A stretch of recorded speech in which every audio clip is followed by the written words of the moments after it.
De temps en temps, certains de nos abonnés nous envoient des messages pour des éclaircissements sur l'éligibilité de certains binationaux sénégalais. Aujourd'hui, nous allons essayer de voir si Dan Ndoye peut toujours jouer pour les Lions de la Teranga. Mais avant de démarrer, n'oubliez pas de vous abonner et d'activer la cloche de notification pour ne rater aucune de nos prochaines vidéos.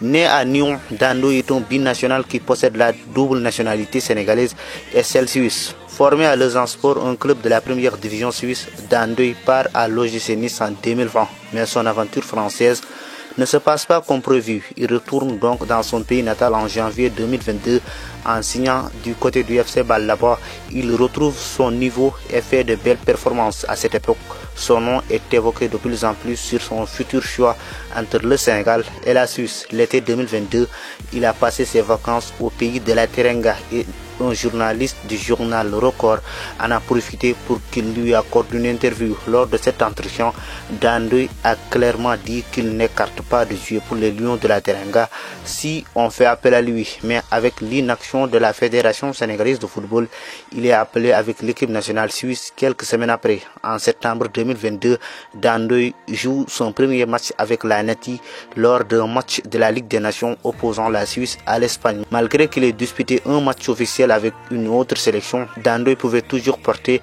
les couleurs sénégalaises. Lorsque Mounir El Haddadi avait voulu changer de nationalité sportive pour pouvoir représenter le Maroc après avoir joué un match officiel avec l'Espagne, la FIFA avait assoupli les règles pour les binationaux. Tout binational qui compte au maximum 3 sélections officielles avec une équipe peut demander un changement de nationalité sportive s'il reste plus de 2 ans sans jouer avec son pays. Dan Ndoye a eu sa première sélection à 21 ans, donc il était toujours éligible pour jouer avec les Lions. Malheureusement pour lui, il n'avait pas été retenu pour participer à la Coupe du Monde au Qatar. Tout au long du tournoi, il était au Sénégal et à chaque fois que les Lions jouaient, il s'affichait avec le maillot de l'équipe nationale du Sénégal, mais il a quand même continué à jouer pour les espoirs de la Suisse. Depuis 2020, Dan Ndoye a joué 26 matchs avec la Suisse espoir. Pour cette trêve internationale, le nouveau joueur de Bologne a été rappelé au sein de l'équipe suisse 1 an après sa première sélection. Cette fois-ci, je pense que la messe est dite pour les Lions de la Teranga. Dan Ndoye est âgé aujourd'hui de 22 ans